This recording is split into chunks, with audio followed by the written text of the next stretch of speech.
Hello, my dear friends. Welcome to Aspire 32. Over the years, we have done various podcasts and lecture series.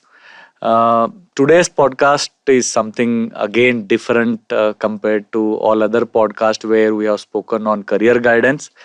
But today's guest is very special. I'm sure that as an endodontist or a general practitioner also, in many parts of the world, we use microscope. But in India or many countries, we don't know how to use microscope or we lack the knowledge. Today I have an amazing personality who has inspired me to work on microscope, and not just microscope but to think differently as a teacher or individual. I welcome Dr. Siju to this podcast where we'll understand his journey, his perspective about life, and how things motivated him to teach microscope, which has benefited a lot of students and practitioners in India. I hope that it inspires you the way he has inspired me. Let's welcome Dr. Siju, who is microendodontist for many years, and he has a center in Bangalore and Delhi, which trains students and practitioners to work on microscope. Welcome, sir, to this podcast. First of all, thank you so much, sir. I understand how busy you are, but thank you so much for giving me this opportunity so that I can discuss some important things, some of your thoughts, and share it on my channel Aspire 32. Before going ahead, first of all, let me congratulate you that you have finished 10 years of your microscopic center. And I'm sure that you have touched a lot of students' life, clinicians' life, including me. I remember the day when I met you. It was very inspiring, and it did change my thought process. I'm sure it is a long journey for you too, from you where you started and where you have reached today. When it comes to the center, how does it feel, sir? So Suresh, firstly, I need to congratulate you as well. I just heard that your YouTube channel has crossed 51,000 subscribers, yes, which is a huge milestone. So congratulations. Thank you also for taking the time and coming all the way from Belgaum and then doing this for me. Yeah, so I think it's a monumental effort, your channel, and I wish you continued success in Thank you so much. whatever you do. With regards to the training center, as you know, this is the 10th year anniversary, so it's a big year for us. And when you start something like this, you don't plan that ahead. The idea is that let's see where this goes, and before you know it, 1 year goes by and another year goes by, and then suddenly you realize it's 10 years and it's a long period. So for me, it's very satisfying, emotionally, professionally, because it's not something that I expected that would last this long. I could probably, in hindsight, kind of pretend that I had planned all this well ahead, but it's not true. The truth is that I wanted to do something useful, give back something to the profession, but I never thought that it would last 10 years and go in the way that it has done. But I'm very happy that it has, and then we are going from strength to strength. Yeah. And then now with the online course, we hope to reach a wider audience and take our message to a larger group of dentists, and kind of spread the message that it's very important to use the microscopes in everyday clinical practice for everybody's benefit, not just the patient, but also the practitioner and for the profession as a whole. I strongly believe that it's a cornerstone of progress. Not just in terms of technical superiority, but in terms of changing your whole lifestyle itself. It has so many benefits, microscopes. And you know this because you attended the course yourself. Yeah, and definitely. You yourself have been practicing. Sure. And kind of spreading the message to your students as well. Very true. Yeah. I try to learn it from YouTube channel and all, but I always tell my students after attending your class, your course, it is not about microscope.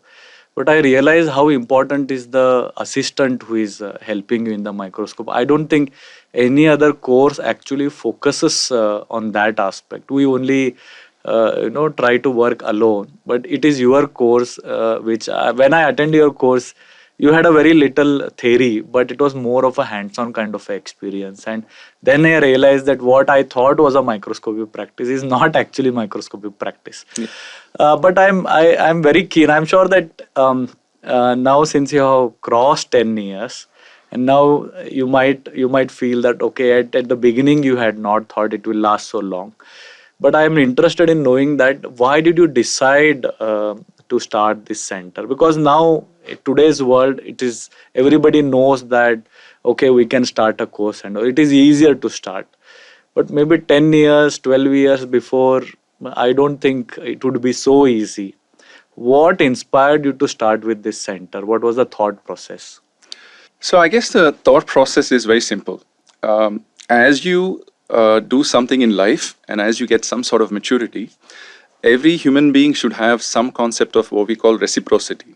Okay, now what is reciprocity? Reciprocity means that from our childhood till now, in our continuous growth, if we look back, we have to be grateful to a whole lot of people and a whole lot of things which are not in our control. Right? Someone has done something good, and that's the reason we get to enjoy something that we do today. Now, if you look at dentistry itself, I mean, where did this knowledge come from in the first place that you and I learned in BDS and MDS and after that? Someone has found this out, and everyone who has done that also had a family, they had a profession, they had mouths to feed. So they could have just come, done their job, learned something, kept it to themselves, reaped the benefits of that, and then died and gone away, right? But these people were not like that. They were selfless enough to spend some time, to do something and give back something. Now that is reciprocity. Now for us, when we are dentists, and how do you and me earn our living? We primarily earn our living by performing a procedure on patients, and then we charge a fee for that. And that's what puts food on the table. That's what gives us a comfortable life, right? Now, if we are enjoying the benefits of a comfortable life based on the knowledge that's been shared by someone who didn't have to share, but they did, then we should have that reciprocity to give something back. So the saying that I'm very grateful for what I've received, and I've received this because of someone who planted trees in whose shades that they wouldn't sit, somebody else would sit. So you and me are enjoying the fruits of that. Yeah. So if we don't have reciprocity, then there's something wrong with us. People who just keep on taking, they don't want to give anything back. There is something fundamentally flawed with that. So if everyone starts becoming like that and they have no concept of reciprocity, then the world will eventually be doomed because each one is just bothering about themselves and not about anybody else. Now, I know it sounds very philosophical, but that's the truth. And I believe that in every human being, there is this small part of reciprocity. In whatever, the extent may differ from person to person, but most human beings have some form of reciprocity built into them. So, yeah, long answer to a short question. I do have some reciprocity, and I always want to give back something to the profession, and I give back in the way that I feel I can give back. And everybody can give back in their own way, in whatever methodology that suits them. And this is what suits me, according to the person that I am, because the rest of the modalities that I look at, I don't feel compatible enough to do things in a certain way. This kind of path suits me, where I start something on my own, where I have no one else to answer to. So in other words, can you say we become what we call leaders without a title? So I don't have a title. Yeah. I'm not HOD or secretary or president or anything of that sort. Yeah. But it doesn't prevent me from doing something on my own. I don't need to ask anyone. But I have this very important question, sir, which I'm sure I've been asking you from almost 1 year now to get this opportunity to ask this question. There are very less number of endodontists with so much of experience in instrument removal, microscope, everything. Did you ever think that you should join academics, maybe one day become head of the department? I'm sure you must not have thought it. That is why you chose this. But if why? What was the reason that you did not? Because I'm sure maybe you had if you become an HOD, you would have control. At least assuming that you will have a control. That path also could have been chosen. Why is this path in? So this is in hindsight. So when I finished MDS, like anyone else, I too wanted to, join a college, teach there, and then, like you said, the traditional path where you join as a junior lecturer, and then after a few years you get promoted, and then gradually, hopefully, 10 years, 15 years, or 20 years later, you probably become the head of the department, and who knows, maybe the dean or something like this. So this is a traditional path that is been there for ages, right? So, and we assume that this is the only path.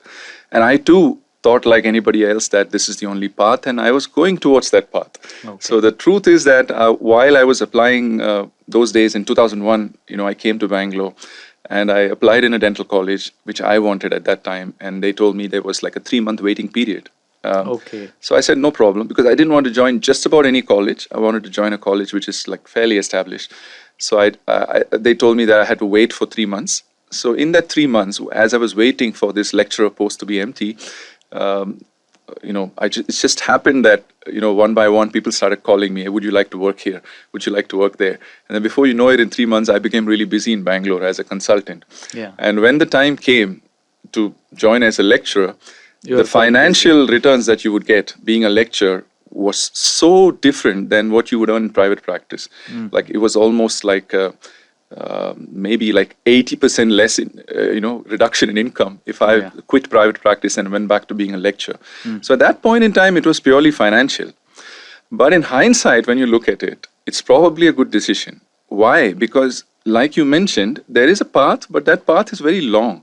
So anyone who wants to change the academic curriculum or the way the academics is done, it's a monumental task. You know why? Because all of us have choices to play a game, right? But when you decide to play a game, every game has certain rules, and you have to follow those rules. Only then you're allowed to play the game. You want to play football? Football has some rules. You can't just say, I'll carry my ball in my hand, I'll take it to the goalpost, and then I'll kick it in. You can't do that because football has certain rules. So when you enter academics has certain rules. You can't just come there and be a cowboy from day one and say, I'm going to do everything different from what everybody else is doing. You will not fit in there. Okay? So you have to play the game according to the rules. And then as you gain in stature, where there's a path is very long and you gain a lot of respect and people on your side, etc., etc., etc., etc., then maybe at some point in time you can bring about some changes. Yeah, very true, sir. But that rarely happens because what happens to human beings is that we are creatures of habit. So if someone cannot play the game for 10 years, 15 years, and at the end of 10 or 15 years become a different person and destroy all the rules which they played all these 10 years. So what happens to human beings is most people, when they start entering academics, they come with good intentions. They want to make a change because they are frustrated with whatever they're seeing, and genuinely they want to make some changes, and that's how they enter teaching. They said they come with good intentions. But what happens is once you enter that system and you've been there for many, many years, a part of you becomes adjusted to that system. And then it's very, very, very rare. There are some rare examples where people do something like that, but it's very rare. This is one problem.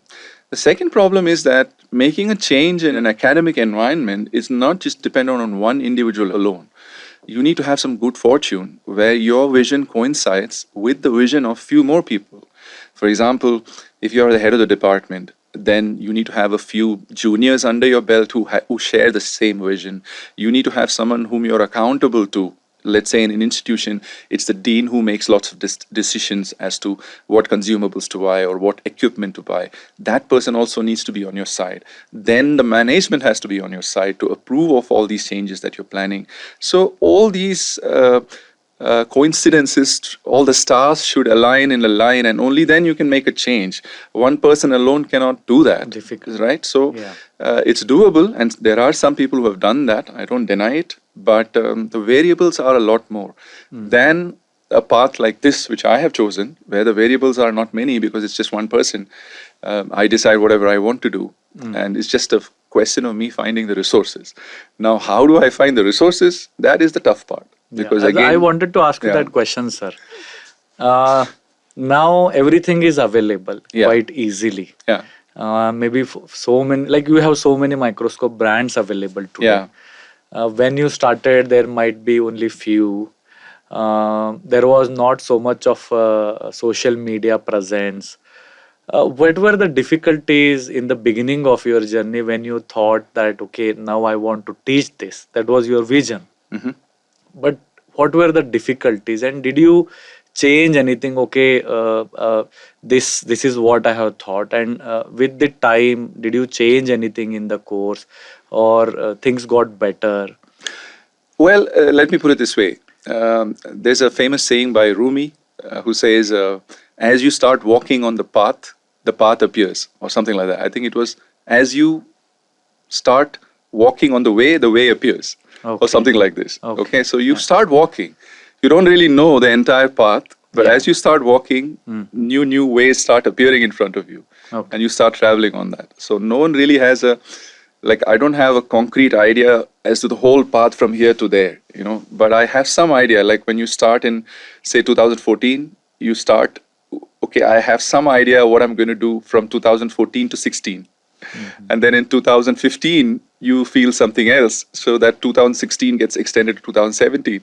And in 2017, something else happens. And that, this is how it usually moves. You have some idea, but not the whole picture. And then things start happening. Regarding microscopes, again, look, I mean, when you have some vision like this, it depends on how strong your convictions are.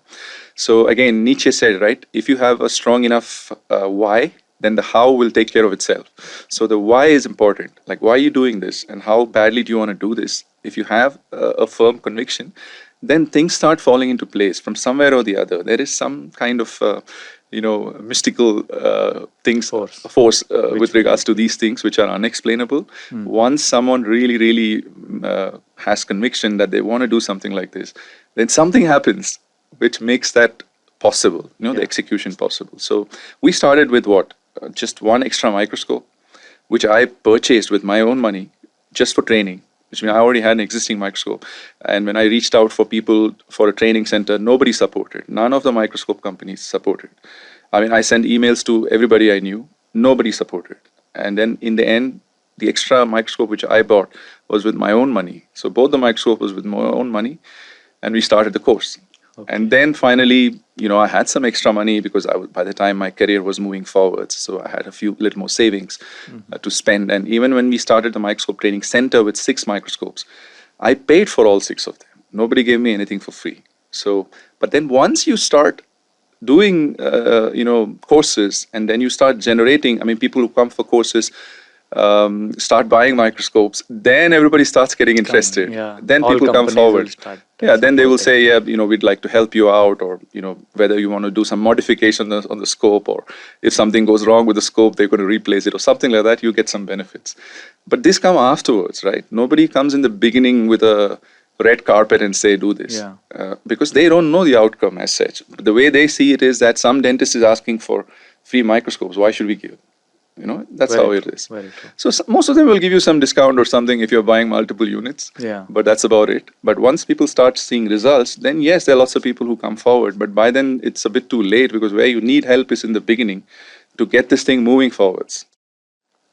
I remember in the beginning, we had a lot of people visiting the academy and looking at all the tools there, the microscopes, the backfill devices, the down packs, everything. And they were asking, like, how are you going to get returns on this?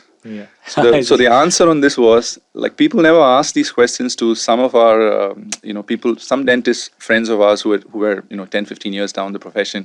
They buy a Mercedes or a BMW. Nobody goes and asks them, how are you going to get returns on this, right? They buy it because they love it, and they're not looking at how this thing is going to get returns. They just spend a huge chunk knowing fully well that this will deteriorate. Why? Because it's something they want to do. So I have no interest in anything else. I don't have any interest in cars or apartments or anything else. So these are my cars. I remember this incident where somebody I knew came to the center, and we were having this discussion about, I think he was planning to buy a Mercedes or something like that. So I remember I brought him to the training center, and we had like 6 microscopes. So I took him from one end to the other and said, the first microscope, I said, this is my Toyota. This is my these two. Was he able to correlate it?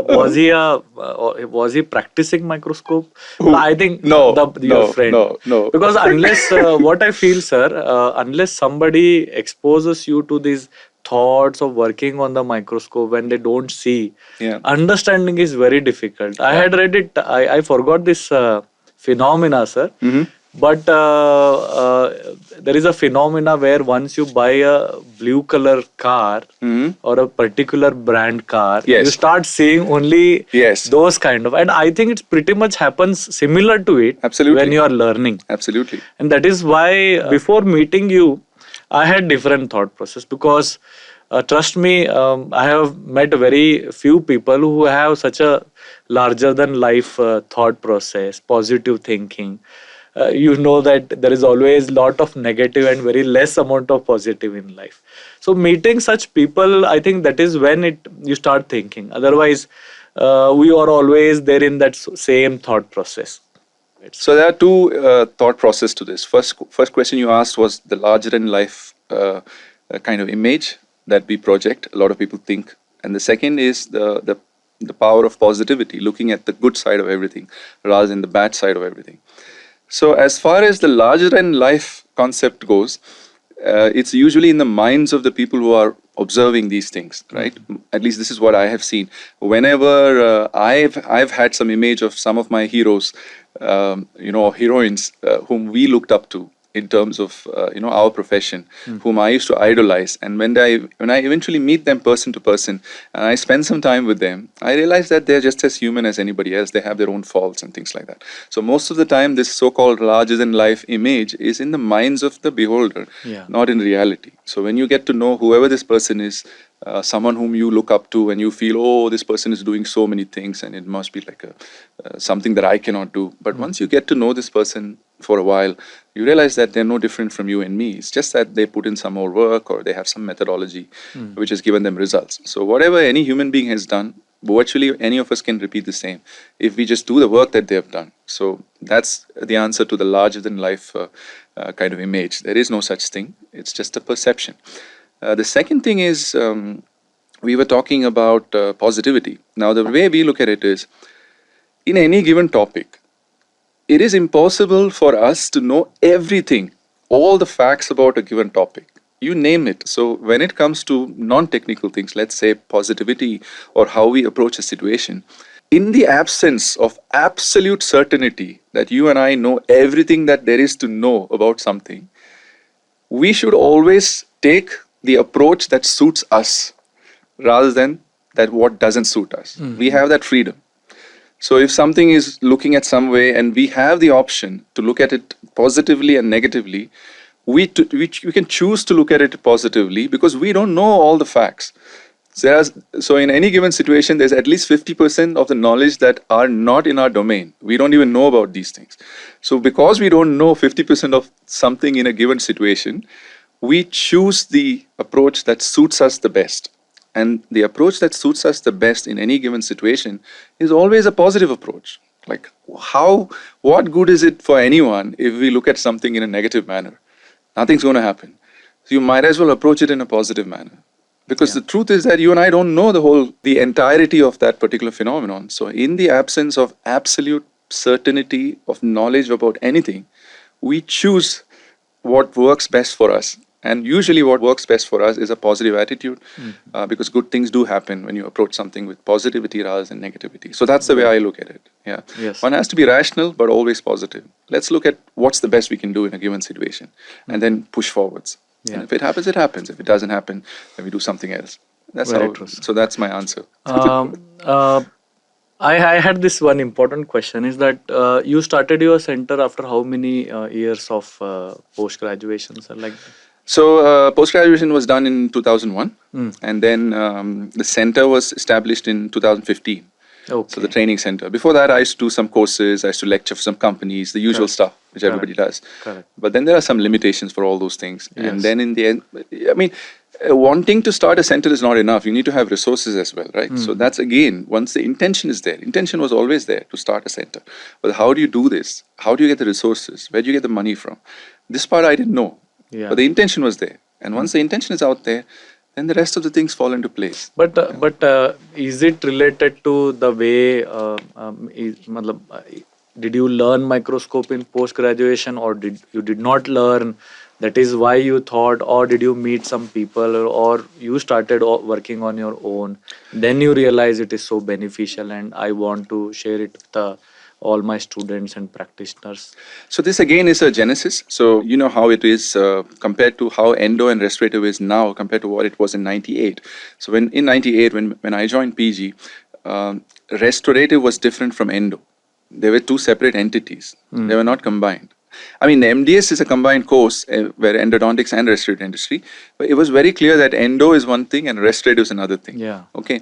So a person who enters the course at least me in my case, was I was under the illusion that I could just be really good in endo and not bother about restorative. So I made this choice that I am going to be a really good endodontist. I'm not going to bother about resto. And I kept all my focus on doing endo well. Endodontics. Okay, so I neglected restorative completely. So when I finished my post-graduation in 2001, I still remember the visiting card I made was Dr. Siju Jacob, endodontist. That is, Okay. I never mentioned anything about restorative, right? Okay. So, and once you take the call that you are going to be an endodontist, then the next question is you want to be a really good endodontist, right? So how do you become a really good endodontist? Now again, you have to select a path. Someone has already done it before you, so you select some role models.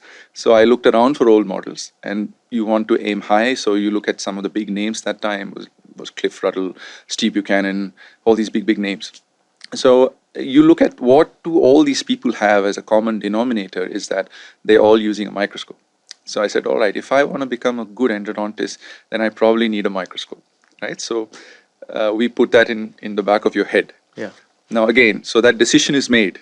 You want to buy a microscope. And once the decision is made, that's when I said all these mystical things starts coming into your way, right? So I made up my mind and said, I want to get this microscope somehow. And then before you know it, 2 weeks from there, one of the patients who lands up in your chair for endo is the managing director of Carl Zeiss at that point in time in Bangalore. Carl Zeiss has their head office here. And at that time, this person who came for a root canal was the managing director at that time of the India, Carl Zeiss India. Yeah. So I got talking with him. I said, I want to know if you guys have a microscope for dentistry because I want to get my hands on one. Why don't you have a microscope for dentistry available in India? Yeah. He said, we have one. If you want, you can buy it. It's just that nobody buys it. But if you want one, I can get one for you.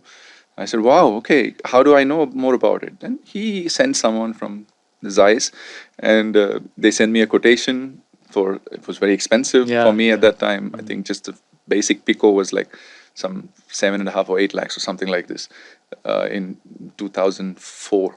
I think it was. Yeah. So I went with that quotation to the Canara Bank and I took a loan and I just bought a microscope blindly without any knowledge. So once you have this microscope and you've spent all this money, now the next question is how do I figure out how to use this, right? So and then unfortunately that's where you don't know where to learn it from. So then all this painful part comes. You go around asking people and you make a lot of mistakes. You go abroad for courses thinking they're going to teach you and you realize that all they do is put you under a microscope and observe it something directly with a tooth held in a hand, and you come back disappointed. So this process went on for almost a year and a half. I think the breakthrough came when I was able to travel to Netherlands, and I watched some good clinicians like Margari, Ron Fransman. These people showed me how they worked under a microscope. What was different, sir? Like when you saw and what you were doing here, what was something which I'm sure now you are teaching to everyone, but what was thing which was missing?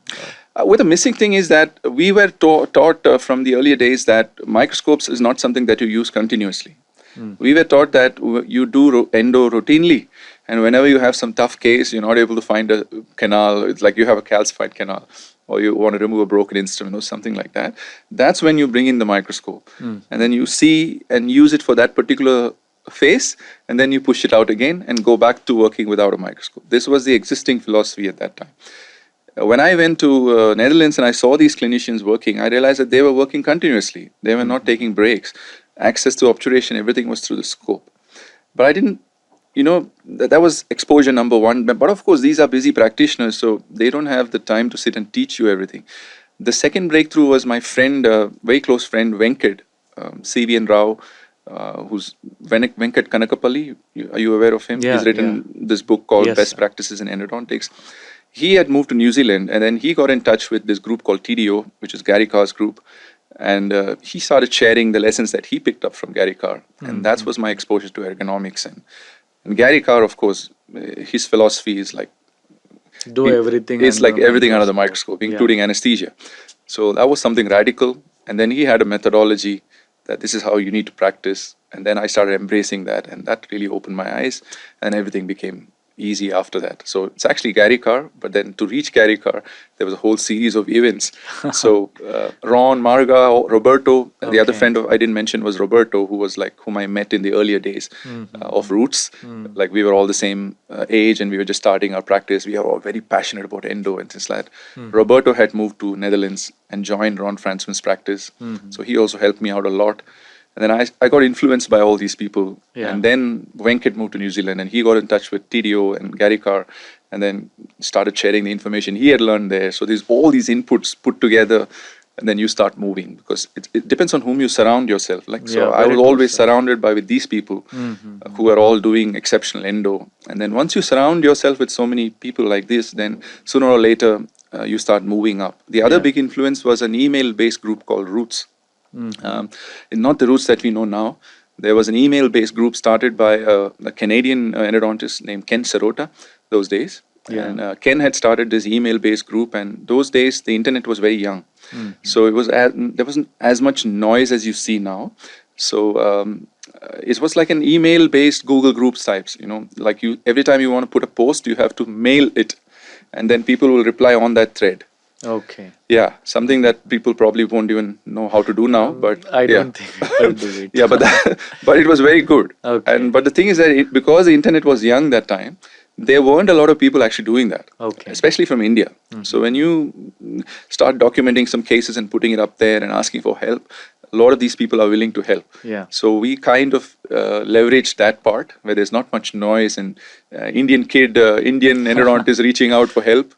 Is not that common. So in the early stages, people were very helpful. You know, I even got flown to Netherlands for a Roots conference where the entire expenses were taken care of by, donors, where they said, okay, we're going to take like 12 people from different countries, free of cost. They fly you down, pay the registration. Does it exist now also, No, sir? it was only on those days. Okay. So in those days, people were doing all these things, helping out. Again, reciprocity. Yeah. They were doing well, so they wanted to do something for the profession. So this was their way of doing something for the Do profession. you think people are doing this without expecting today? Do you think There are reasons, and people do that with reciprocity, like I said. So this reciprocity is built into human beings, and when people are doing well and they get benefits of the profession, most people want to give back something back. So they have that inbuilt in them, and these people were very genuine that way. Everybody, including like Gary Carr and Ken Sirota and even Cybron Endo those days, I think there was a guy named Bob Cannon, Steve Jones. All these people, I think they were very, they came forward and they were always helping out. You know, huge ways for no returns at all. I mean, I remember in Netherlands, Ron Fransman gave me his apartment to stay for a week. Marga took me to her practice, spent a day. Like for what? I mean, she doesn't get anything by doing that, right? So, but she did it anyway. Roberto received me at the airport. Took me around with him, showed me entire Netherlands, literally like spending days with me, like for what? But people help each other. It's just like one of those things. And they do it because they want to, because they've been helped by someone, so they want to reciprocate. So they just pass it on, so I think I was benefited by all those things, and that's how we grow.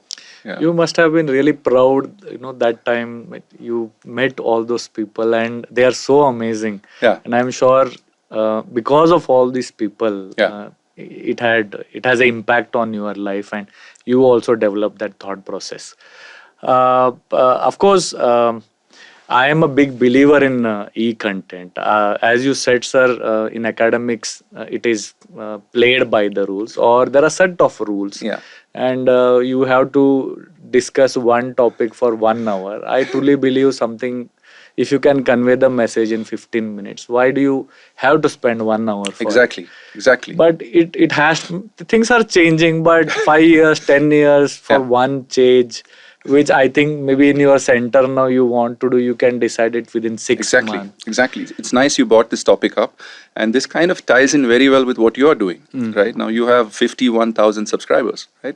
Which means you have an audience of 51,000 people. Yeah. And sometimes when these things are online, people don't realize how much is 51,000 people.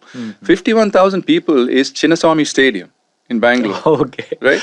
So when you give a lecture on YouTube, Chinnaswamy Stadium full of dentists are listening to you. Yeah. People don't realize this. How it much? doesn't. I Yeah. understand. How much can a Completely lecture understand. hall hold? Yeah. 500, 800, 1,000, right? Usually Yeah. not more than 300, but let's put the extreme. In a mega conference, maybe 800 people. That's all.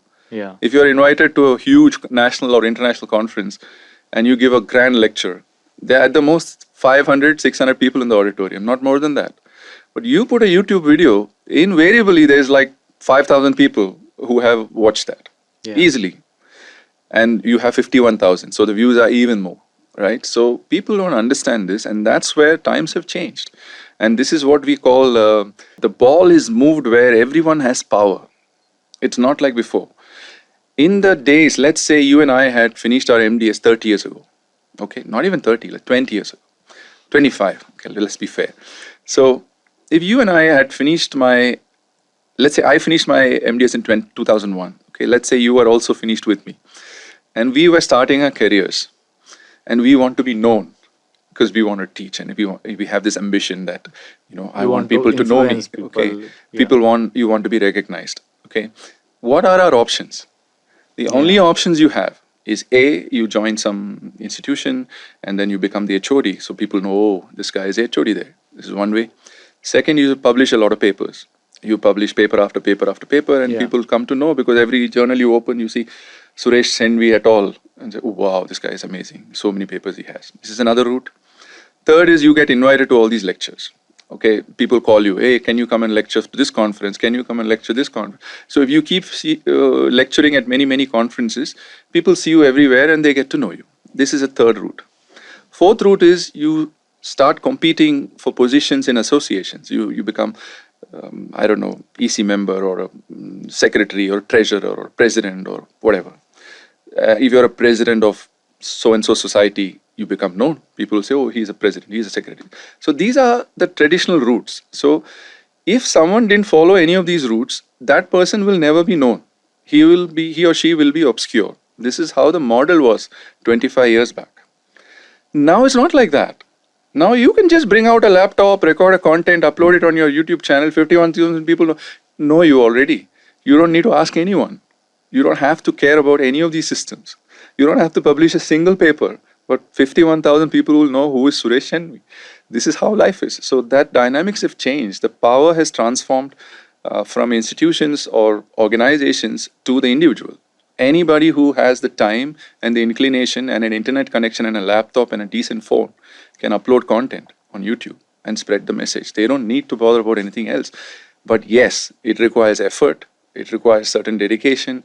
It requires certain systems. It requires certain commitment, discipline, all these things. You put up a video, in the first video, maybe 5 people will click like, and 3 of them will be your family members. So, Very true. so, I have gone through it. so you get discouraged, right? Yeah. So you have to get through this phase. Yeah. You keep on uploading content and nobody cares. And then after the 10th or 11th video, you'll say, It picks up. It picks up, If but it is, it nobody takes knows. time. But It takes nobody time. knows when that trajectory is. Yeah, right. very true, sir. So it's very disappointing if you keep doing this and nobody cares. And then, sometimes there's 0 likes. Even your father and mother doesn't click like. So, so it's like, what is happening? Yeah. So it's not a straightforward path. But the good news is that if you want to say something, you can say. Who's stopping you? You only have yourself to blame. So this is what we say.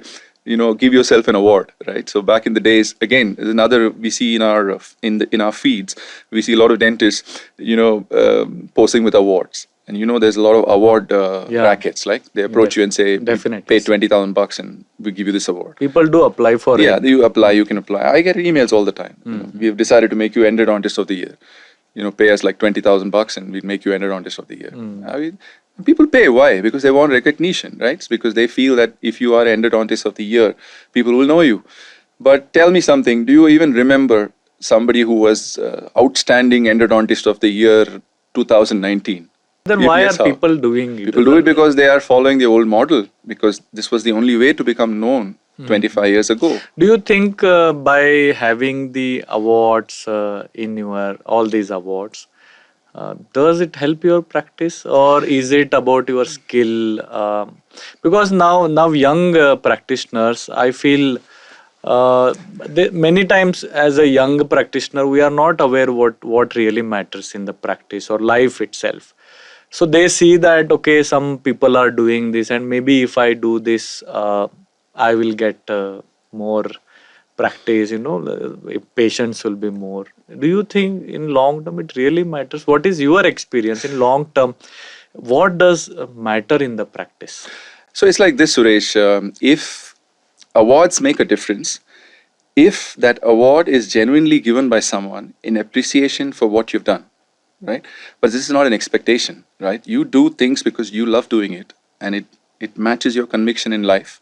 You want to do something because you want to do it, and that's it. You don't really care whether people are appreciating it or not, you get an award or not. That's secondary, right? You just do it because you want to do it, and you do it for an extended period of time.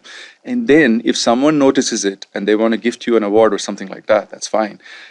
But you need to be aware that you earned your stripes, and someone is giving you this award, but that's just an outcome of what you've done, right? And who knows that? Only you know that internally.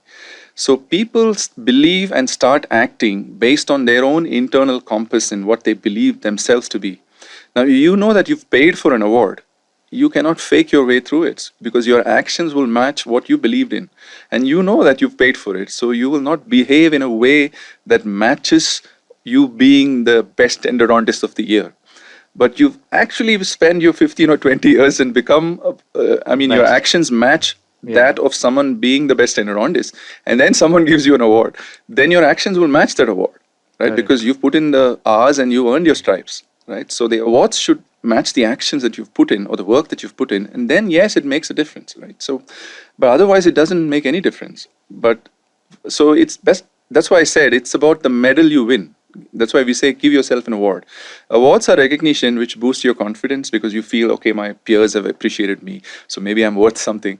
And then once you are given an award, then you start behaving according to that award. Yeah. So somebody made a statement, give yourself an A. I think some teacher, I don't remember who, used to tell this to his students. I think this was a music director, I forgot his name. So he was teaching music in some academy, and he used to tell all his students at the beginning of the year, before you do something, I'm giving you grades in advance. So he used to distribute A grades in advance. Okay. Saying you're a grade A student. I've already given you A grade. Now you go ahead and do it.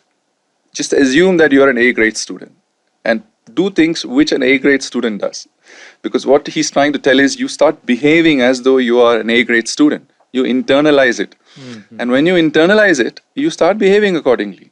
Yeah. That's why we say give yourself an award. You don't need anyone to give you an award. You give yourself an award. You start saying, this is me, this is who I am, this is how I'm going to behave in a certain way. And you keep doing that. Sooner or later, your actions will match what you think of yourself. So it's like that. So that's my take on these awards. Buying doesn't work, but you can give yourself an award. Very true, sir. Yeah. And then start behaving. This is what I always, whenever I meet you, you have always told me something new. Yeah. Which is very difficult to grasp. Whenever I am, nowadays I'm reading, and some of these thoughts, somewhere I read, but meeting you once ends up giving me so much of energy, and that is precisely the reason that I wanted you to be on Aspire 32. Yeah. Congratulations for the new module of online teaching for microscope. I'm sure everybody is super excited to apply for it. I'm not sure whether you have opened it to... no, it's going to be launched tomorrow. So amazing. Big day tomorrow, and I'm actually turning 50 tomorrow. So I decided let me launch it on my 50th birthday. Amazing, something sir. new. Yeah. I did launch it to the private group. We went our own Microscope Training Center alumni. We launched it 3 days back, but only to them. Okay. Because I just wanted them, because they've already attended it, and most of the information there, our students already know. But I did launch it to them, and it was quite overwhelming. A lot of people purchased it, which I didn't expect, because I thought they already knew most of this, but a lot of people bought it, and they also gave me some feedback, and I realized some of the shortcomings which I rectified in the last few days.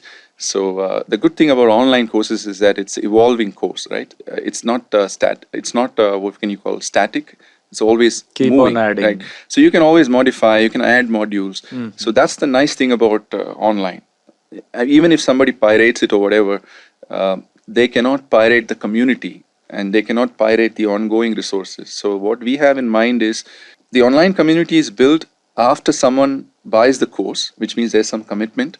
But once you buy the course, the ongoing community support, that is what is important. So this is the goal, get people in by buying into the online, because there should be some commitment. Yeah. And once someone is in there, what happens? So you ask me, what is the reasons why a lot of people don't use a microscope? I think the main reason is, first of all, they think it's very complicated. That's the message that's been given, right? So our first goal is to break down that barrier, that it's not that complicated. It's very simple. So we break it down in the online course, that this is how a microscope is. These are the parts of the microscope. These are the changes you need to make in your operatory. Yeah. This is how we do each procedure. And you know that in India, and most of the practice that we see are not only endodontists. Endodontists already are using a microscope. So telling the endodontist to buy a microscope is a bit like preaching to the choir. They already know it's important. But my take is that it's not just endo.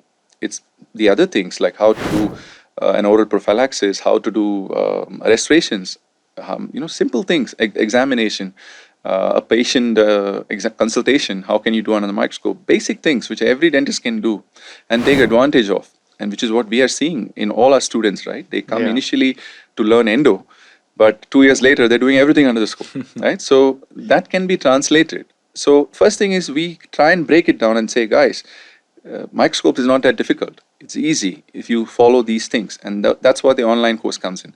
And then what you need, the second thing is, you need to surround yourself with like-minded individuals, because otherwise, again, you lose enthusiasm. Yeah. So that's where the community helps.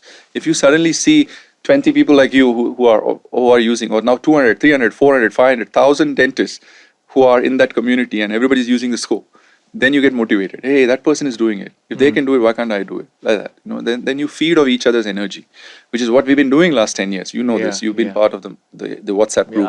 That WhatsApp group is very beneficial. The problem with WhatsApp groups is that there are limitations, because it's an infringement on someone's time. Not everybody wants to be on WhatsApp all the time.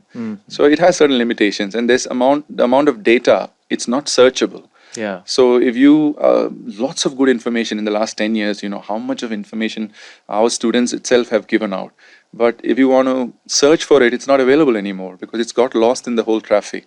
So there is no archiving of any of those information. So in a group, that's the advantage. In a community, which is what we are trying to build, is you can archive these things. So if someone puts up information on, say, camera settings, we archive that. The next thing you search and say camera setting, you will have like 20 PDFs, which 20 different people have posted at different times. You can just access that. Yeah. This is the beauty of a community.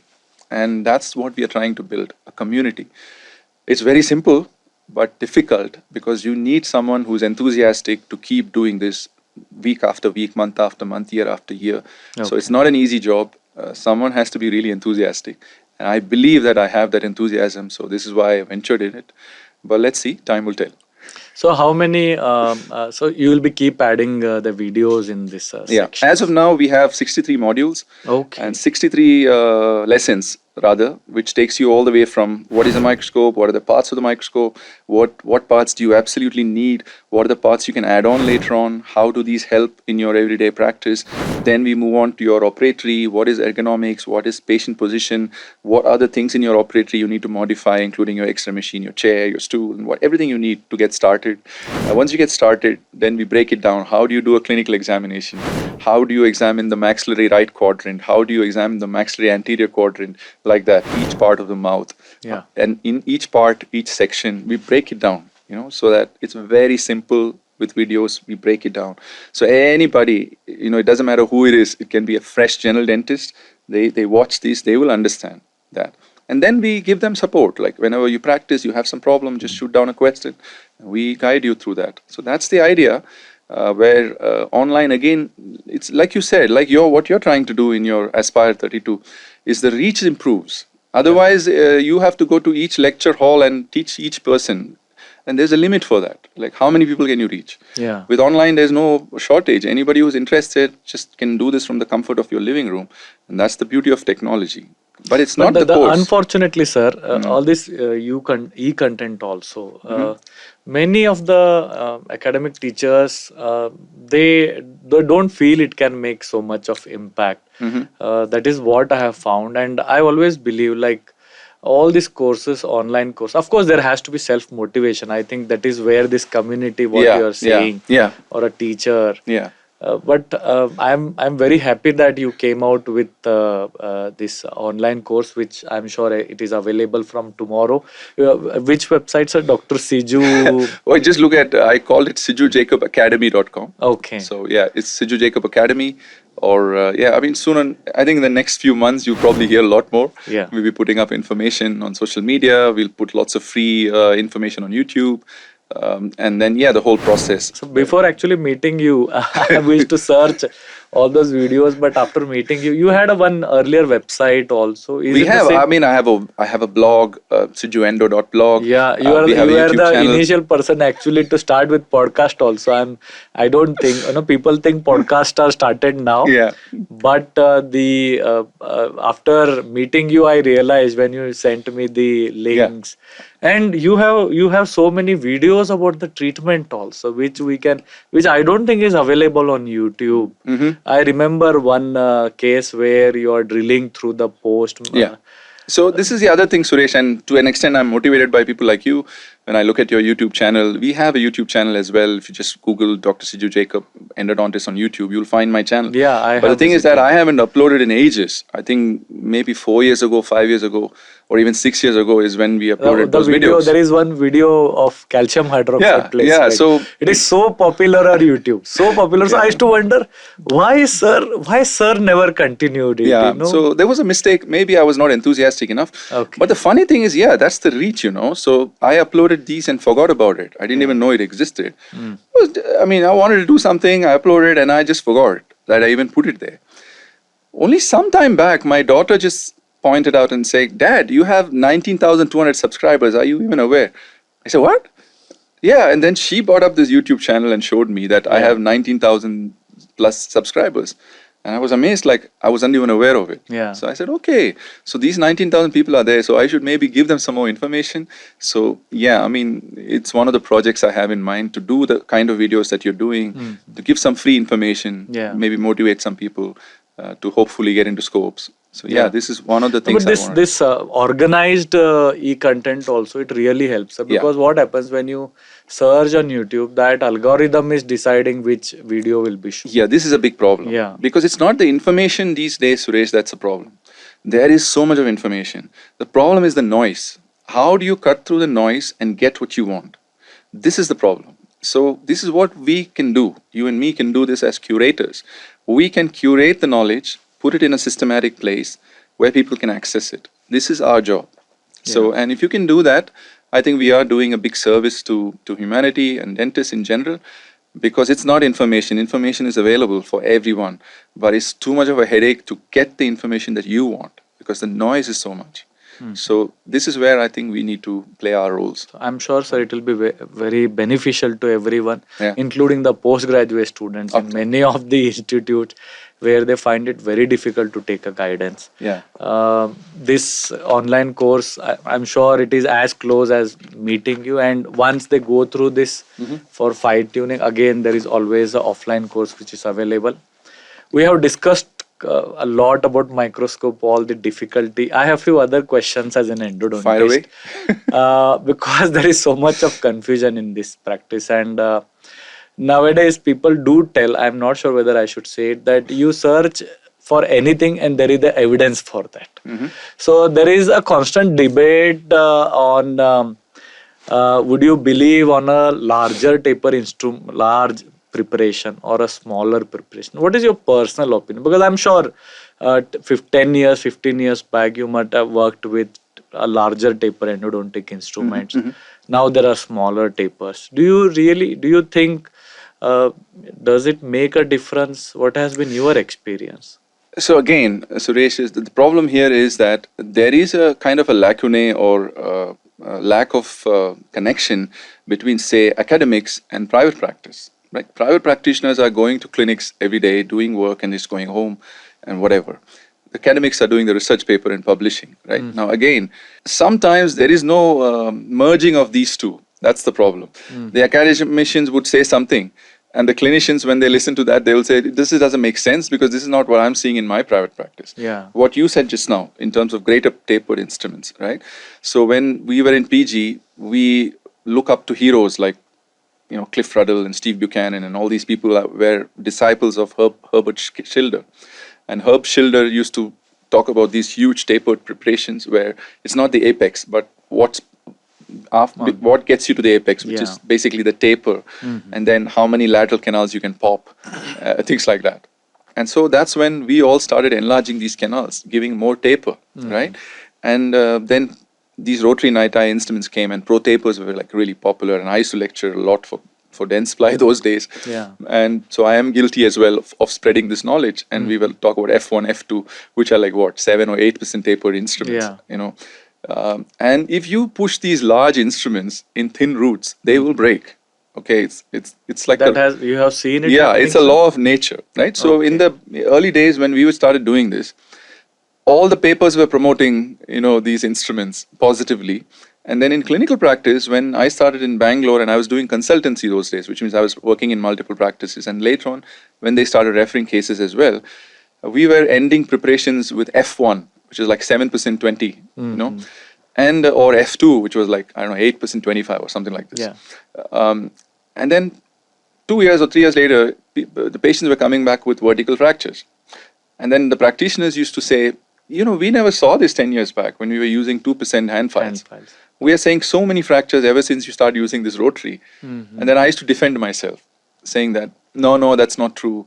Blah, blah, blah, blah, and we defend ourselves. But now I think the profession has come to their senses, and now everybody is moving back to conservative preparations, right? Saying that, there is no real justification with large tapers because, pros and cons don't match. So no one really knows what works, what doesn't work. Yeah. But one thing is for sure, if something comes at the expense of destroying more teeth, then there has to be a really good reason for doing that. Otherwise, we shouldn't do it. Okay, so I think that's where I would put it as. So if it's a vital tooth, I see no reason to make that into like an 8% taper, for what? So that's rational number one. Rational two is that if you haven't destroyed the tooth, then at least there's a second chance where you can clean it again. Yeah. But once the tooth is fractured, then you can't do anything. So I think conservation of tooth structure is paramount, and that's where the microscope comes into play, because without microscopes it's very difficult to conserve tooth structure, do a good endo without removing too much tooth structure. So this is where everything ties into microscopes. So now if we were to start debating, whether a 4% taper is good or not, there was a lot of debate on what's the ideal apical sizes. They give a table, 2504, 3004, 4004, etc., depending on the tooth. All these kind of philosophies were on, and then we've gone and back and forth with sealers, this sealer versus that sealer, and then in between Resilon versus Gutta Percha. The whole rigmarole. Again went back to and people are going on debating these small things, but the reality is that it's almost impossible to keep that as a factor of, you cannot take a case and say, this case failed because bioceramic sealer was not used. It's impossible. So, so we just keep on debating and having arguments and, losing friendships. So most of these debates are pointless. The only thing is, what I would say is that when people have debates or make statements, I think we need to get used to something called uncertainty in endodontics. So when someone makes a statement, they should at least add this criteria saying, like, I think this is what it is, but I don't know. I'm willing to change my mind if faced with evidence that's against what I believe in now. I think this small, clause should be put in every statement you and I make about endodontics, because the truth is no one really knows. Okay, so, and this is my problem with opinion leaders and people who go on stage and make definitive statements. You do this and this will happen, as though they know for sure that if you enlarge to 2504, it will heal. But it's not what we see. Some of them heal, some of them doesn't heal. So nobody knows what the outcome, what doesn't right? work. But we know some broad outlines. If you do this, it's probably better. It's probably better to isolate under rubber dam. It's probably better to use hypochlorite. It's probably better to, do certain things in a certain way. So we make these statements based on what we feel is the right way to do things. But we cannot defend ourselves if someone comes and says, I have never used rubber dam, but I have 99% success. How on earth are you going to fight against this person? Because he will show you cases which has healed without using anything. Okay. That's So quite, there's no point in fighting. yeah. You could just say, yeah, okay, if it works for you, continue. But for me, this makes more sense. So I'm just going to do It this. comes to our belief and what we have seen in the past. I Yeah. think that So is what you the only way continue. to do that is kind of have your own recalls as a private practitioner with an open mind, without being invested in a dogma, saying that this is what I believe in. So everything, you know about confirmation bias, right? Yeah. So you have a bias, and most people, when they have a bias, they will look for evidence to support that bias, Very true. right? So it's very important that we don't get invested into a bias. So, like, you know that I've been preaching that everyone should use a microscope for ages. So my bias is that we need to use a microscope. But if someone comes and tells me I don't use a microscope and I'm fine, I don't bother to, I don't bother to fight with that person, because maybe he's right. It works for them, so why not? It doesn't make sense to me, so I'm not going to use it. But at the same time, I'm not going to get into fights with this person, because that person is saying based on his experience or her experience. So everyone is free to make whatever statements they want if they can support it with their own experience, irrespective of what the data says, because the data again can be skewed, and we know this, right? I don't know how about you, but there was this hilarious episode where before we do our thesis submission or dissertation, you're supposed to make a presentation. Yeah. And I remember in our department, one guy, he was very innocent, and usually what PGs usually do, they make a presentation and they kind of have a hypothesis which way this is going to go, the results, and they skew the study according to that. Yeah. Right? So, but they don't say Nobody that. wants a negative result. Yeah. Everybody wants to show So it positive. when you design a study, you already know what the result's going to be, okay? And you're looking for papers to support that. Yeah. And then you will skew the study True. and get the results that you want, right? But nobody admits this. It's Yeah. supposed to be like what we call the elephant in the room, right? So, so this guy, he was very innocent, and he was giving a presentation of his study design, and he said, "This is my aim. These are my materials and method, and this is going to be my result." So he announced it before. Yeah. And he was suspended like for a week or something like this, because he was just innocent, and he just told that this is going to be my results without even doing the study. So a lot of people do this. So study designs can be skewed to get the results that you want. Yeah. I mean, it's common sense. And why else would a company give you like, I don't know, like $10,000 worth material if you're going to say in the end of your study that this company's instruments are not good? Doesn't work. It's not in their best interest, right? So I don't say that all studies are bad, but there is always an element for bias. So if someone, an institution or the department has received a huge amount as a grant or a support from one particular company, the bias is so difficult to overcome. Because someone has donated such a big amount to you, how can you say bad things about them? So it's like, it's human tendency, right? Yeah. So the bias is already shifted. The minute you take a large amount from a company, you already will form a bias where you want to say some good things about their products. So the only way you can do this is to not take that amount. But then if you don't take amounts from anyone, how is the department going to run? How is the institution going to run? So these are all elements where we have to take into consideration, and it's a fine path to tread on. But and these are the challenges which every institution head or head of the department or administrator goes through. What to take, what to refuse, how do we sacrifice maintaining integrity without compromising on ethics? It's a fine line, and tilting towards either direction can destroy. On one hand, your reputation gets destroyed, and on the other hand, you don't have resources to move forwards.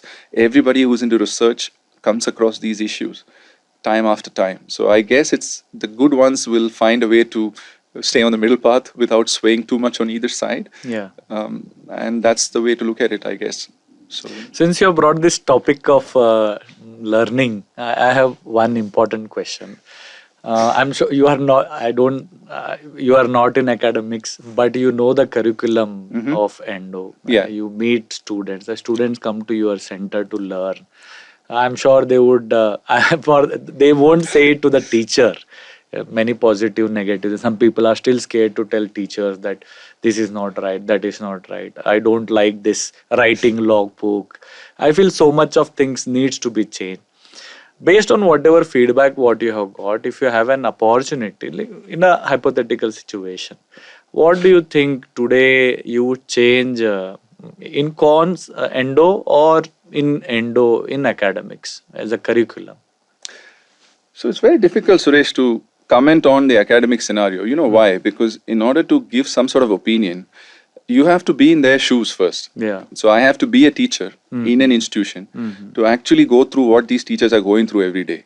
And you are talking to someone who's never stepped into a Been in college academics. or an academic environment for No, 25 years. something. Let us assume you go back to as a student today. So this is the disclaimer number one. So when we criticize teachers, we don't know what they're going through. Yeah. So unless we have a clear idea as to what difficulties they are going through, we can't really blame them because for all you know, they may be helpless in that environment, even if they have good intentions.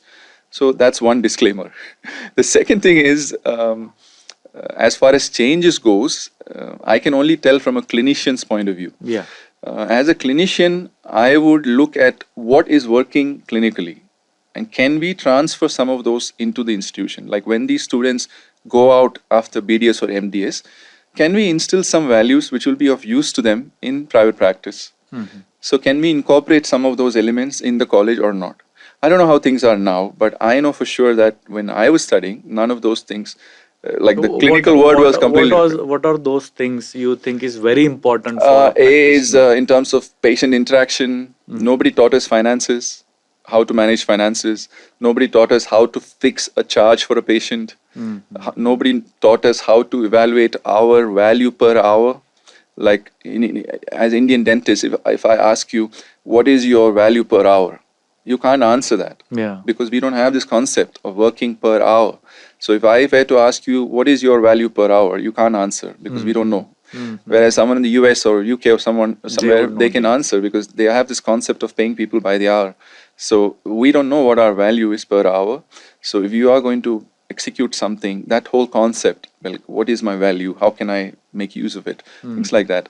So I guess the soft skills, like patient interaction, chairside manners, finances, those kind of things, I would really like to have some sort of a curriculum on that as well. Okay. And second is technology or differentiation. Now we need to know this, and we tell this to all our students, right? These days it's very difficult to differentiate yourself in a private practice. Like how are you going to differentiate yourself? You put up a clinic in any city or any town or village or wherever it is, there's already like so many dentists there. Like, so how are you going to differentiate yourself? You have to find some ways to differentiate yourself. What are those ways? It's up to you to figure out what those ways are. Microscopes are a huge ways to do it because the truth is that not many people have still migrated. So if you know how to use a microscope and you start putting this in your practice and you become a microscope based practice, this is an amazing way to differentiate yourself. I mean, it's just one example. Like that, there are so many differentiators that you can make a list of. And some of those things can be learned in college because college is the best way to learn something new because you don't have to experiment in private practice. Yeah. The microscopes are a good example. Very The best true. time to learn microscope is during post-graduation because you learn it on the job.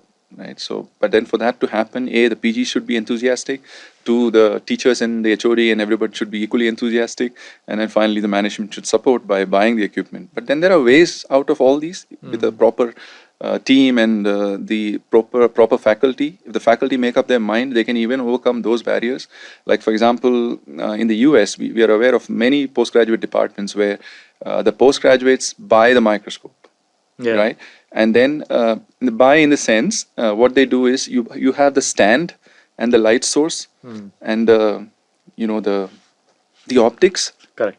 So the PGs have an option to either buy the whole unit with them when they go, or you take Just the optics. take just the optics. Okay. So someone who comes in buys the optics, and then when they just remove the optics with them and takes it. So when they buy it, it will like अब पैसा डाला है तो फिर काम करना ही Exactly. पड़ेगा. So you just pay the rest. Yeah. Let's say you are buying a microscope, which you invest in a beam splitter, the eyepieces, and all you're left with is the body of the microscope. And I don't know the objective. Also, I don't know. It's variable. What I'm saying is, remove the burden of some of the parts on the institution. Because the institution will spend on the heavy parts, which can't be transported that easily. And heavy parts are not the most expensive parts. The expensive parts are usually the removable Optics, parts. all those. Right? So the inclinable binoculars, the beam splitters, the camera adapter, these sort of things the postgraduate invests, and then they take it with them. So that is put as a criteria when someone joins the endo department. The department would put that as a criteria and saying, if you are joining MDS endo, you need to spend X amount and buy these things. Only then you can start your MDS. So the people are kind of forced into starting microscopes. There's a lot of US postgraduate departments functioned like that. So yeah, like that you can do out of the box thinking. Yeah. Where there's a will, there's a way. And in India also we have so many institutions who are doing this, you know, Very true. who have like an enthusiastic. Anand is a good example. Our alumni, you know Anand, right? Yeah, yes. Anand Raju, they have a college in Bhimavaram, I think, Vishnu Dental College. Vishnu Dental. Yeah, they have like, I don't know, 7 or 8 microscopes or even more. Why? Because Anand is like dynamic. He's like the main clinical administrator there. And so he can make changes because the brother, you know, is the owner of the college, and so between the two they can make changes. Yeah. Because you know there is no higher person there to make changes. So that's a good example. Savita Dental College is a good example. Even our Kelly also has Yeah. 5 microscopes. There you now. go. Yeah. It almost took 3 years to. I have literally. No, I was holding suction when I started teaching. Yeah. It is very difficult to Yeah. get the student, but I think once that culture sets in, Yeah. people start. The senior starts the junior. Yeah. But still, there is before meeting you, as I said, the way we think as a microscopic practice in the college, what is like you only hold the suction, Yeah. you only put the rubber dam. But then the way you showed us in your Yeah. center, Yeah. such a nicely trained assistant, which I think is a very integral part of microscopic practice. Yeah. That type of things I think is only you get to know when we come to your center. So this assistant part is from Gary Carr. Yeah. So you can see Gary Carr has the same assistant for I don't know how many years. Correct. Joy. Joy, Right? Joy. So when But he teaches, will you have a Joy kind of assistant today? so my today? Joy is Om Prakash.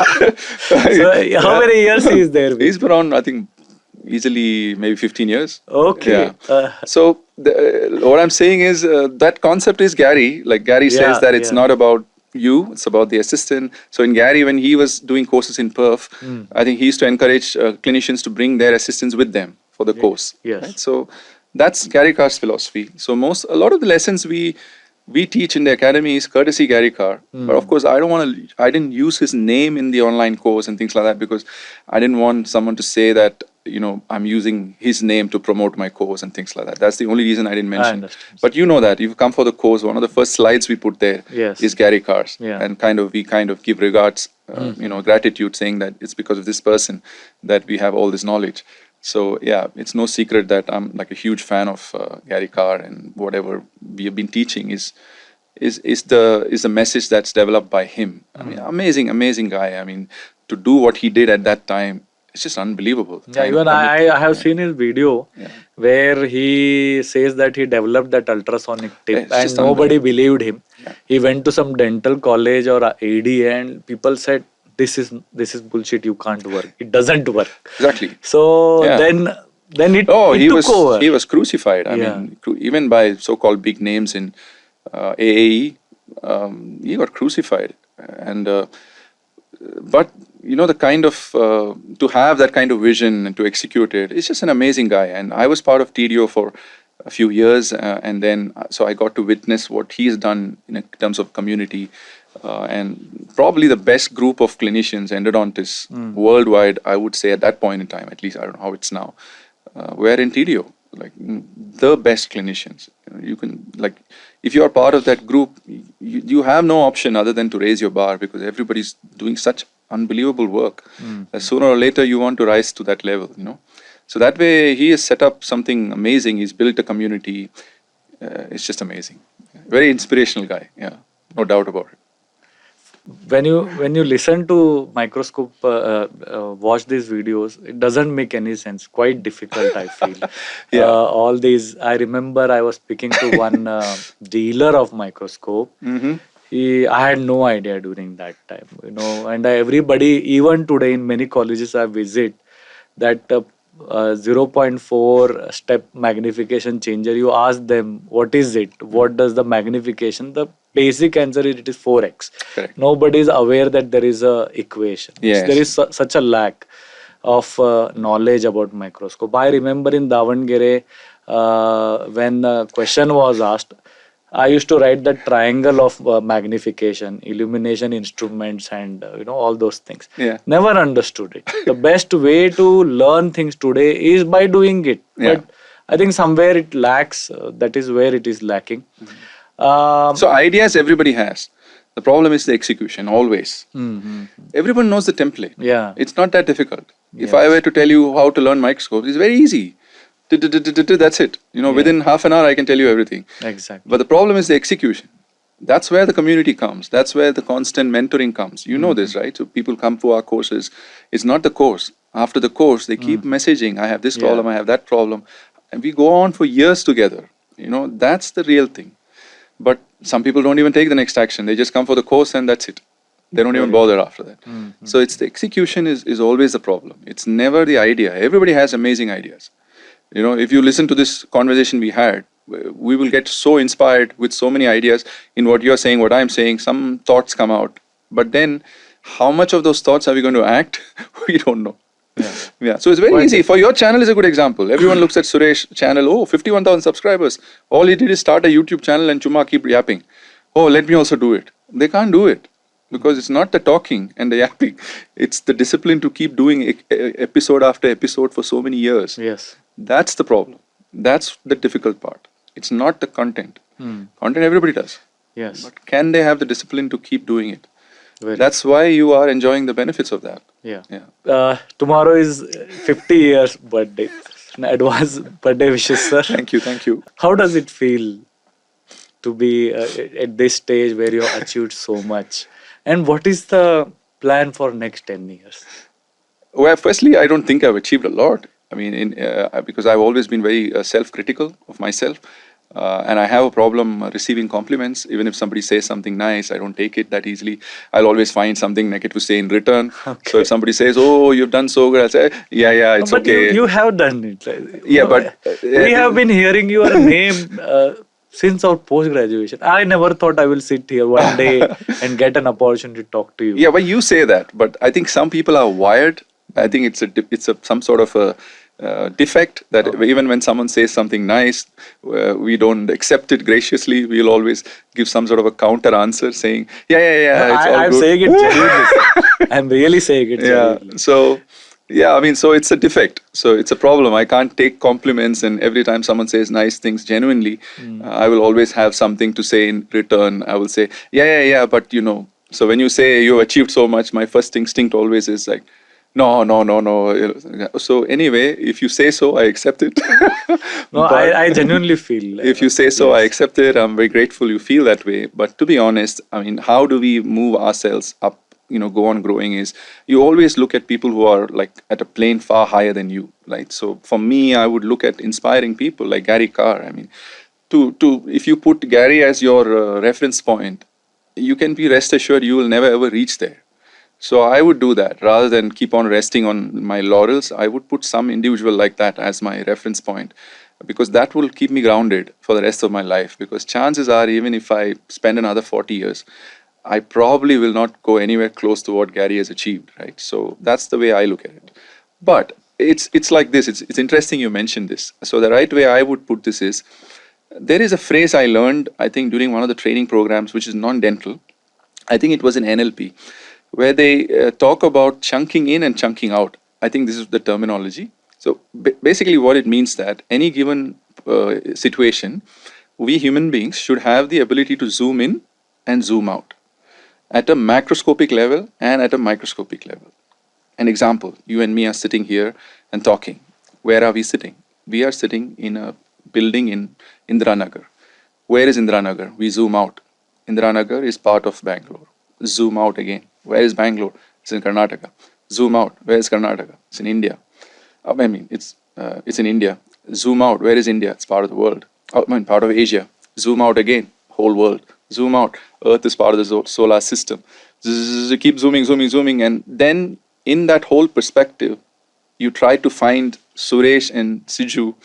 They're nowhere in the picture. So in reality, we are so insignificant. That's one way of looking at it. Yeah. But if we have that kind of attitude where we are not insignificant, we are not significant at all, and whatever you and I do, irrespective of whatever you and I do, 5 years, 2 years or 5 years after our death, nobody will remember us. That is if we are lucky. Chances are within 2 years, people will even forget that. 2 years also, I think, is a 2 years longer also, time. people will forget Maybe that we exist. 6 month. Yeah. 6 month people. So it's very will fleeting. So in Yeah. reality, it doesn't matter what you do, what I do. Once we are gone, we are gone. Nobody will care what we did. So we are not as significant as we think we are. But the problem is, if you have that kind of pessimistic attitude, then it's very difficult to get up in the morning and do something. Because in the end, it doesn't matter anyway, so why should we bother? So this is one way of looking at it. The other way of looking at it is go up microscopic level. Who am I? I'm Siju. Who are you? You're Suresh. Okay, what are we? We are a human being, and our human body is made up of so many cells and the processes. And even if we try to understand how this whole body functions, it's almost impossible to understand. It's such a miracle, this whole phenomenon on how this world exists, how the human race exists, and how things move from day to day. It's just unbelievable, you know. And you look at something as small as this mic, the amount of people who are involved in creating this microphone is at least maybe 800 people if you analyze each small part of this microscope. So the miracle of life is amazing if you go at a microscopic level. So we call this chunking in, deeper and deeper and deeper. If we were to analyze, dissect each part of our body, you can go down to the basic cell. So there's no end to how much you can dissect each part. Yes. And if you go down to the smallest cell, and then you look at how many millions of billions of cells are there in this body, you look at even me as an individual, we are so amazing, right? This is the other extreme. So now if you are in that extreme, then you tend to become egoistic. Oh, I'm so important, this, that. So I think the right path is somewhere in the middle, where on one hand, yes, you are important, and we can bring about change, even if it is for few individuals. That change matters. So we are important, and what we do matters. And when you get up and we do things where we have to be what we call an instrument, a force for good. This is a good phrase I like. Whatever you're doing, we need to be a force for good. Do things where it's something good for everybody. This is, I think, the only metric I would look at. Be a force for good. And if you're like that, then the ego is on check. And on the other extreme, it's always good once in a while to zoom out and realize that you're not that significant as you think you are. So don't get too carried away by these things and what people say about things like that, because in the end, it doesn't matter. So do you wish to learn something apart from dentistry? Do you have any plans, goals? Goals have always been Vipassana meditation. That's been a huge learning platform for me. I started Vipassana meditation in 2003, and it's been going on ever since. I try to go on one 10-day retreat every year. Okay. And the only time I had a break was during COVID. So other than that, every year I try to go once for like a 10-day retreat. I don't know whether you're aware of Vipassana. Vipassana is like... I'm not much. maybe it is the time. Vipassana is basically the meditation technique that Gautama Buddha taught, but it's been taught in Vipassana centers without the religious part. Okay. Where you don't need to be a Buddhist to learn it. You can be any religion. You can just check in there and you learn meditation, and then you practice it. So that's been a huge component in my life. Like, it's been a central path by which I make a lot of decisions based on those principles. So that's my spiritual part, and that is something that I hope to continue. So as far as bucket list goes, no, I don't really have any bucket lists. Bucket lists are more to do with taking care of the dependents, and once that's done, try and focus a lot on the meditation part. These are probably the only two things. Beyond that, I don't really have any bucket lists as such. The endo part is basically just trying to give back something to the profession, which has given me so much. Because everything that that has happened so far is because of the profession. So endodontics has given me so much. So I just want to give back something so that you leave it slightly better than what you found it. And that would kind of tick one list for me. And that's about it. I don't have anything more than that. It was amazing to listen to your thoughts, sir, and finally I got an opportunity to ask all these questions. Thank you, Suresh. Time just flew, and that shows that I didn't even know where an hour and a half went I away. really enjoyed listening to, as always. But I think this is the first time I have got such an opportunity to be so close to you and listen to all your thoughts. My pleasure, Suresh. I want to thank you once again, wholeheartedly, sir, for giving me your time. I'm sure this podcast will always remain. People will watch it, and whether we are here, not here, this podcast will be always inspiring to the students. That's the beauty of the internet. Once you put it, it's out there, Yeah. and nobody knows the distance it's going to travel, who's going to see, who's Very going to true. influence, and that's the beauty of the internet. So I'm really glad that you made this content. And again, I want to congratulate you on the work that you're doing with Aspire 32. Keep doing more and more episodes, because you never know who it's helping. So I want you to keep doing this. And just remember that there's lots of people who see this and get motivated. Sometimes they may not tell you in person, but sometimes you meet them many years later, Yeah. and then they might approach you and say, Suresh, sir, it's been really useful. Thank you for doing this. It really helped me. So you never know the extent of your influence. So please continue to do what you're doing.